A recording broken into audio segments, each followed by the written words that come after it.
magre-react tayo dito sa video nitong si Karen Davila. In-interview niya itong si Erwin Tulfo. At isa dito sa mga highlights na itinanong nitong si Karen Davila ay sinabihan niya si Erwin Tulfo, paano namin kayo mapagkakatiwalaan dito sa investigasyon ng flood control anomalies, dito sa korupsyon ng flood control, na ikaw po ay kaibigan nitong si House Speaker Martin Romualdez. Parehas naman silang tagalakas, no? At dati itong si Senator Erwin ay nandoon sa Kongreso, no? Kasama niya itong si Martin Romualdez. Ang tanong ni Karen Davila, kapag ito ay aabot, itong investigasyon na ito kay Martin Romualdez, ano ang gagawin mo? Di ba? Siyempre magtataka tayo eh.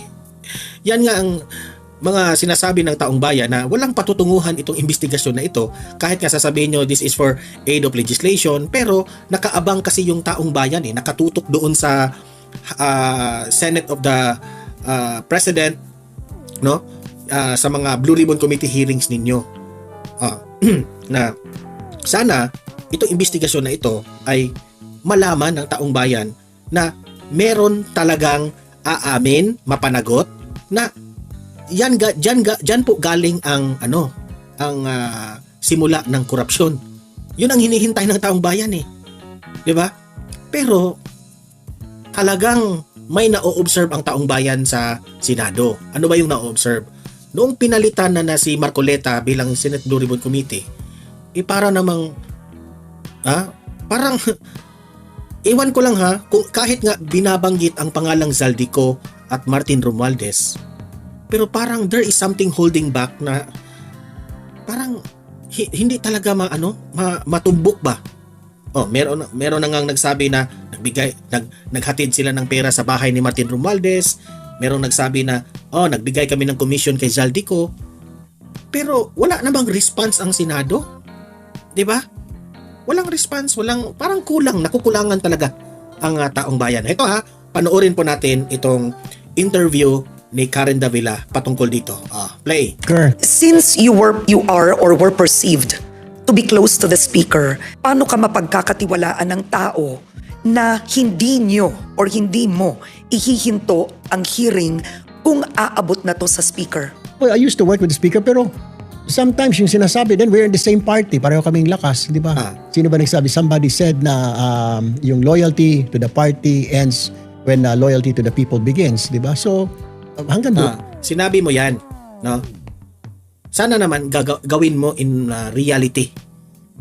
Kasi parehas silang tagalakas. Sabi niya, dapat loyal tayo sa partido natin.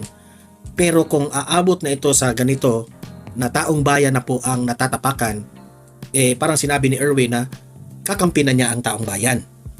Kakampihan niya ang taong bayan.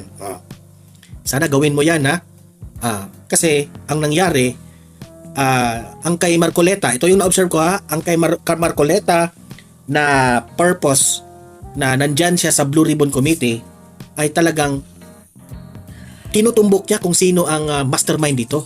Pero dito kay Lacson, wala lang, basta lang kay makatanong sila. Kung wala, parang hindi ito aabot sa mastermind, di ba? Yun ang kaibahan eh. Yun ang na-observe ng taong bayan. So ikaw, Erwin Tulfo, di ko lang alam kung mas okay sa'yo na hindi ito aabot sa mga mastermind nila. Hindi ito aabot, pangkahan na tayo, hindi ito aabot kay Zaldico at ni Martin Romualdez. Yun ang pananaw ko sarili ko tong opinion. Sa tingin ko, ayaw mong aabot ito sa mga mastermind. Okay? Kasi kahit bali-balintungin mo itong usapan na ito, papunta talaga ito kay speaker at ni Zaldico. Sa ngayon, ang mga kino-question, mga small fish. Kung tutuusin, ang dami pa niyan eh. Ang daming mga diskaya, mga contractors, ang daming mga district engineers, mga DE Alcantara. Marami yan sila. Hindi lang si Alcantara, hindi lang si Bryce, hindi lang si Diskaya. Ang dami pa kung tutuusin. Ang sa atin dito, ang gusto ng taong bayan, merong mapanagot na isang tao na siya yung dahilan na nasimula itong korupsyon na ito. Kasi hindi man ito mangyayari kung itong mga projects na ito, hindi ito lumusot in the first place. Patuloy pa tayo. Kung na lang yun, kasi people are clamoring. I mean, a lot of money was stolen, di ba?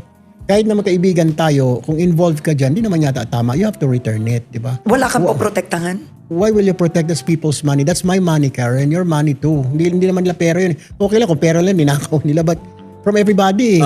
Hindi mo po protektahan si Martin Romualdez? Sinabi mo yan Hindi mo po protektahan. Tatandaan yan ng taong bayan. I mean, from the poor, di ba? And kilala kami magkakapatid na pag mahihirap ang inapi mo, it's something. Kahit kaibigan kita, pag inapi-api mo yung mga mahihirap, mag-aaway tayo. Sige. By the time na magli-link, may si Orly, okay? Yung bagong witness na lumitaw, nabanggit yung Martin Romualdez. Awayin mo na si Martin Romualdez, siguro. O hindi mo pinagkakatiwalaan si Orly. Dalawa lang yan Kasi kung totoo kang nagserbisyo sa taong bayan, Erwin Tulfo, tatanungin mo si Orly, magbigay ka nga ng ebidensya. Yung mafe-feel talaga namin na totoo yung mga pinagsasabi mo na nagdala kayo ng pera papunta doon sa bahay ni Martin Romualdez, yung group chat na sinabi ninyo, interesado kami niyan. Diba? Tulungan nyo itong si Orly.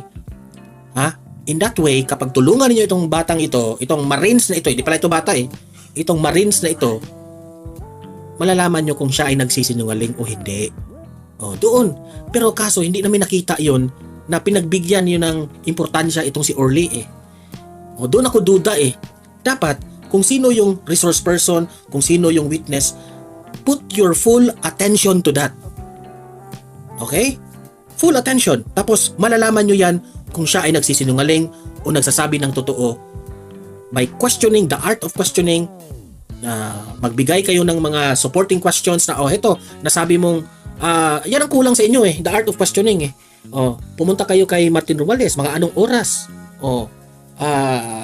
sino ang nagre-receive, meron naman, di ba, at that time, anong kulay ng damit niyang sinuot niya, baka may makuha pa kayong mga CCTV ba na totoong dumaan sila dyan, or kung wala man, expire na yung mga CCTV, saan kayo nagpagasolina at that time, para matanong-tanong ninyo ang kanyang takbo ng kanyang para kung totoo yung consistent yung mga pinagsasabi niya, sa investigasyon ninyo, kinuha nyo yung kanyang istorya, tapos nagtanong-tanong kayo kung sino yung pwede nyong tanungin kung totoo ba yung consistent ba yung storya niya, and that's the time we conclude if he is guilty or not.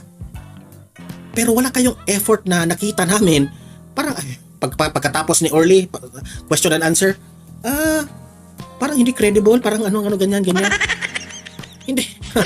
You cannot judge a resource person or a witness na credible siya or not sa isang araw lamang. You have to follow up questions more